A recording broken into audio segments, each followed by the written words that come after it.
Saturniège, Médiacité. Monsieur le gouverneur, monsieur le président de la Chambre de commerce belgo-russe, monsieur Arkady Arianov, qui nous fait l'honneur d'être présent aujourd'hui. Merci de votre présence. Mesdames et messieurs les échevins, chers amis, je vous invite à applaudir Lara Fabian. Merci pour sa présence exceptionnelle. Lara Fabian, je sais le micro. Merci.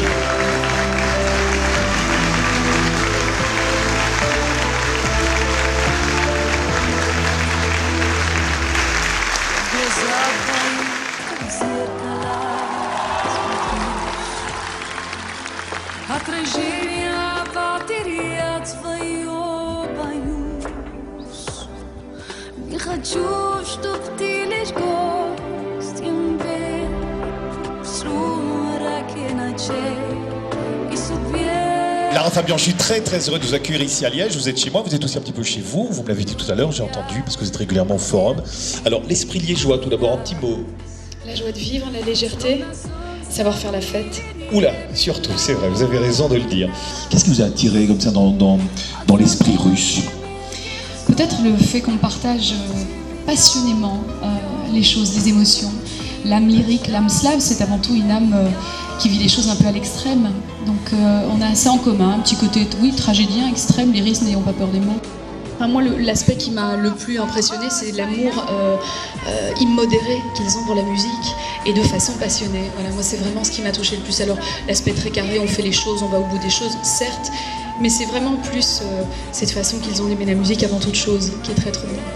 Alors, cette chanson qu'on vient d'entendre, elle a peut-être une petite histoire particulière? C'est un peu leur hymne à l'amour à eux, c'est un peu leur Edith Piaf à l'époque qui s'appelle Alla Pogachova, qu'il avait interprété dans les années 70 et que Igor Krutoy, le monsieur qu'on a vu au piano, a composé.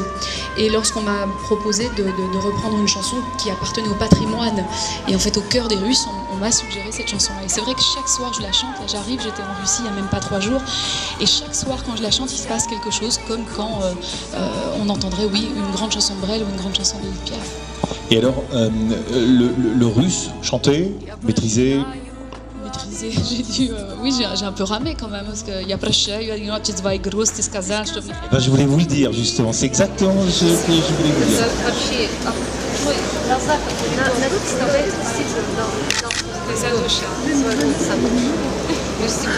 Effectivement, alors j'ai chanté en phonétique, comprenant très bien ce que je disais malgré tout, parce que j'avais envie de ressentir au moins ce que je disais. Parler la langue, un peu compliqué. Je peux faire quelques phrases d'usage, voilà, comment allez-vous, merci, tout va bien, puis-je, pourrais-je, s'il vous plaît, mais voilà, ce genre de choses. Mais sorti de là, c'est un peu compliqué. L'héritage du Kremlin est exceptionnel. Alors, au sens historique du terme, sortant de l'ordinaire, c'est vraiment, ce sont les voix soviétiques qui s'élèvent, ce sont les réunions du KGB. C'est sûr que c'est une salle extrêmement chargée. Quand vous arrivez à l'intérieur du Kremlin, vous vous apercevez de cette densité historique. Voilà. Alors au moment où on rend aussi un peu plus léger, un peu plus harmonieux avec la musique, ça se dissout un peu, mais c'est sûr que ces 6000 sièges étaient assis des gens qui ont mis en marche un système assez particulier. Voilà, c'est ça en fait. C'est que c'est tellement chargé d'histoire que je trouve qu'il y a un côté tellement impressionnant que ça peut effectivement, bon, je m'en suis remis depuis, mais ça peut faire peur, vraiment. Disons quand vous y passez un moment un peu comme vous rentreriez au Carnegie Hall de New York ou dans une grande salle à l'Hollywood Bowl de Los Angeles, je veux dire, ce sont des salles mythiques. Donc le Kremlin fait partie de ces grandes salles où lorsqu'on a la chance de faire ce métier et qu'on a la chance de voir la porte s'ouvrir, ça fait partie des grands moments de la carrière d'un artiste. Donc moi je suis quand même assez heureuse d'avoir eu la chance d'y mettre les pieds quelques soirs. Voilà, fantastique, quelle magnifique ambassadrice. Alors évidemment, un album qui est d'abord sorti là-bas, avant de sortir ici, volonté ou... Il a été conçu là-bas, il est sorti là-bas en premier lieu, et ensuite à la demande des fans qui voyaient de partout cette musique bouger dans les pays de l'Est, on m'a vraiment demandé d'en faire une sorte de beau Polaroid, de carte postale. Alors on s'est dit qu'on allait faire un livre qui raconte l'histoire de Mademoiselle Zhivago. Mademoiselle Zhivago, c'est l'histoire d'une âme qui transcende les époques et qui recueille les mémoires d'une vie à l'autre. Et qui d'une vie à l'autre, en se souvenant de ce qui lui est arrivé, essaie de vivre une vie un peu meilleure par la suite. Il y a des projets quand même, alors d'abord de notre côté, mais aussi du côté des pays ex-bloc de l'Est. Des projets de tournée, vous voulez dire? Mais j'en viens, effectivement, je suis en tournée jusqu'au 1er décembre, tous les 8 jours, je repars là-bas une dizaine de jours et j'ai 6-7 concerts par bloc, voilà, donc je fais une 40aine de concerts jusqu'à la fin de décembre. Oui. Mais c'est une véritable histoire d'amour entre eux et vous. J'ai cette chance, c'est vrai, c'est magique. Voilà, je propose qu'on applaudisse encore une fois la famille, encore merci d'être des nôtres aujourd'hui. Un petit mot, vous n'avez pas encore eu l'occasion de jeter un coup d'œil sur cette exposition. Je vais aller jeter un coup d'œil. Moi, je suis passionnée de Russie, certes, mais je suis passionnée de Noël aussi. Alors, le Noël des Tsars, c'est quelque chose d'assez, qui m'intéresse beaucoup, donc j'ai hâte d'aller voir. On découvre ça ensemble, merci. Et à tout à l'heure, on se retrouvera encore tout à l'heure. Merci à tous.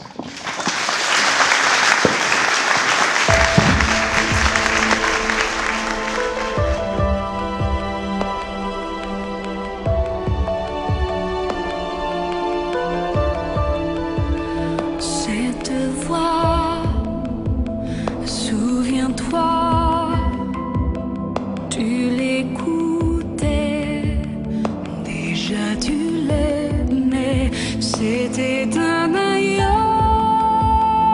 un avant, deux amants, liés éternellement de nos corps enlacés, mais c'est l'or pur de tous les mots d'amour que l'on se jure en secret quand on sait que les jeux sont faits. Inévitablement, je t'aime encore, je t'ai aimé, je t'aimerai. Incontrôlable en moi ce sentiment est un géant brisé. Ici tout comme avant, je te suivrai de ma âme, note à note, mais je m'en cacherai comme d'un amant discret, comme seul un homme peut se mentir. Touche-moi. C'est gentil, merci. Bon séjour à Liège et bonne continuation dans votre tournée. Fermera les yeux dans notre